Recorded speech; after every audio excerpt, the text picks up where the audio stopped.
This post was originally published on Darcey's blog, Making Moves.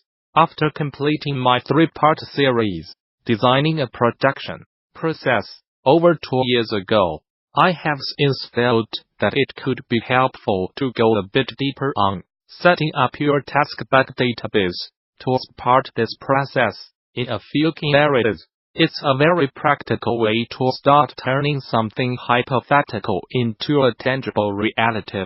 So, before moving on, I definitely suggest reading the original series, but I do not think it's necessary. Part 1, Part 2, Part 3. Most game devs I speak to today are using Jira to track their tasks and bugs.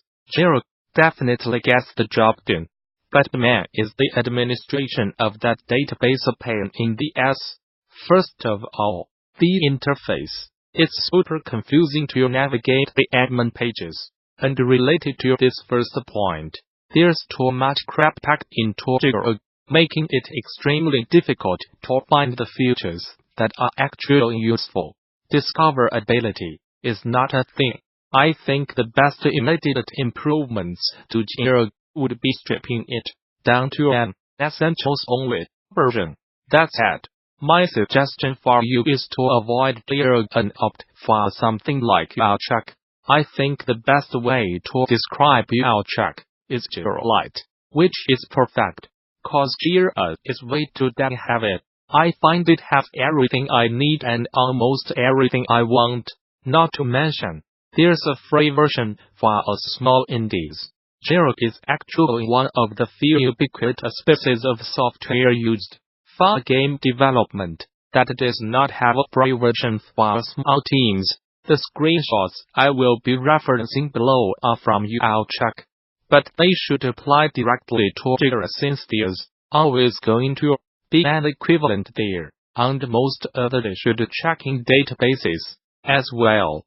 Here's a complete list of all the field types I currently need to check issues for my project that expands upon part 2 of the original series. I may add a couple more as the project progresses demands, but I think this is a good baseline, and you should seriously consider culling fields you are not utilizing. It's that much more of a pain in the ass to create a new issue if you have to navigate through a bunch of unused fields. Nobody likes spending time in an issue tracking database, so it's your job to ensure the experience is as frictionless as possible. Note that I have specifically highlighted the feature, field, and the naming convention for defining new features, parent feature, subfeature. In Jira, you might just want to use a cascading select list. Some subfeatures have a prefix in them. This denotes a subfeature as a supporting feature. As an example, AI perception is a supporting feature that all line units utilize. However, iSeeker is a proper I unit, and is therefore not a supporting feature for the parent feature. If you sort alphabetically, the supporting features will rise to the top and instances follow after that. I find this convention to really help with the organization. And if you think maintaining an issue database is anything but an exercise in being organized, you are wrong. This naming convention also fits into my template when writing up the summary. Issued, they all follow this pattern. Parent feature, subfeature summary of issued. iSeeker incorporated raise the weapon fire rate, engine, optimization evaluate frame rate spikes, health bar make it blink when health is low. I like this convention for the summary, because although the parent feature and subfeature are set in other fields, having them represented in the summary ensures there's always going to be a baseline level of detail. When creating reports on the database, it's very common that reports only reference the summary field and nothing else. See below for the links I display in my Agile board. This will look familiar if you read through part 1 of the original series. You will notice I am not totally eating my own dog food by assigning time estimates to all these tasks. I am the only developer on this particular project, and it does not have a proper release timeline yet, so I should probably be more disciplined. But that's my bad excuse. Make sure you add estimates if you actually have a team W deadlines. I spend most of my time planning projects by evaluating a series of dashboards that are organized by feature under one special dashboard that is tailored for the current user called My Dashboard. I will start with this special one that should be the first browser tab everyone opens when they begin work for the day. My Dashboard summarizes all open issues in the database that are assigned to you. Widgets in the left column are some interesting ways I like to slice the data. If you are familiar with part 3 of this original series, you will note that the idea of displaying current sprint, next sprint, and future sprints falls in line with laying down 3 sets of train tracks before you hit the contained chaos. G. The backlog. Dashboards are the one area where your track falls short of what I want, but they do provide everything I need. Specifically, you cannot customize the fields displayed in the issue lists, and you cannot dynamically sort the list with a simple click of the column header. Jira does this and it's way nicer evaluating the dashboards in this way. They also allow for some custom coloring of widgets. These are some nice features, but do not break my workflow in Track, and the simplified experience overall is worth missing out on them. These are organized much like my dashboard, but the backlog portion is broken down per feature. Every single parent feature has its own dashboard. Here's an example of one in my project. The last thing I do like to call out is the estimation report in Track. It's crazy useful for evaluating how packed someone's schedule is for a given sprint, and is exactly what you should be reviewing in the schedule resolution meeting described in part 1 of this series.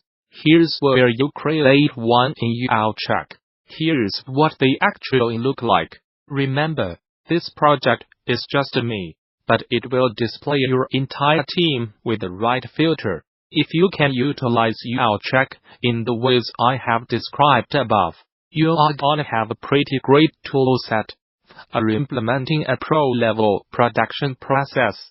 Hope this addendum helps your project just a little bit more. Unity has blocked the use of real-time multiplayer platforms Spatulos, leaving many developers who rely on the service in a state of limbo. A change to the Unity terms of service means all existing Spatulos titles, including production games and those still in development, are now in breach of the company's license terms. Spatulos creator Improbable broke the news in a blog post and explained Unity has also revoked its ability to continue working with the engine for breaching the newly changed terms of service in an unspecified way. That means the company will no longer be able to fully support Unity developers, as to many of whom have been forced to shut down the servers of their Spatulos projects. Although Improbable believes the unfortunate and counterproductive action to be a simple error in judgment, a coordination failure on Unity's part, the company is worried by the fact the change occurred during an open commercial negotiation with the engine maker. Overnight, this is an action by Unity that has immediately done harm to projects across the industry, including those of extremely vulnerable small-scale developers, and damaged major projects in development over many years. Wrote Improbable. Games that have been funded based on the promise of Spatulos to deliver next-generation multiplayer are now endangered due to their choice of game engine. Live games are now in legal limbo. All customers who entered into a relationship with Ascend Unity previously did so on the good faith understanding that the terms they signed up to, sometimes years ago, would allow them to be successful and not carry additional charges. Improbable is now urgently seeking a solution to the situation, and says it will do everything in its power to solve the issue in good faith with unity, with the ideal outcome being a reversal of the terms change. In the meantime, the company has pledged to help developers using Spatelovs with Unity finish, release, and operate their games, and is even setting up an emergency fund for partners who, now, get thrown into the financial mire. Improbable will also be fully open sourcing the Spatelovs game development kit for Unity under the MIT license, in the hope it might assist individual customers in some way. Those interested can find out more about the dispute over on the Improbable blog. The 2019 Game Developers Conference will feature an exhibition called GDCDADICATEDTOGAMES that uses alternative control schemes and interactions. Gamasutra will be talking to the developers of each of the games that have been selected for the showcase.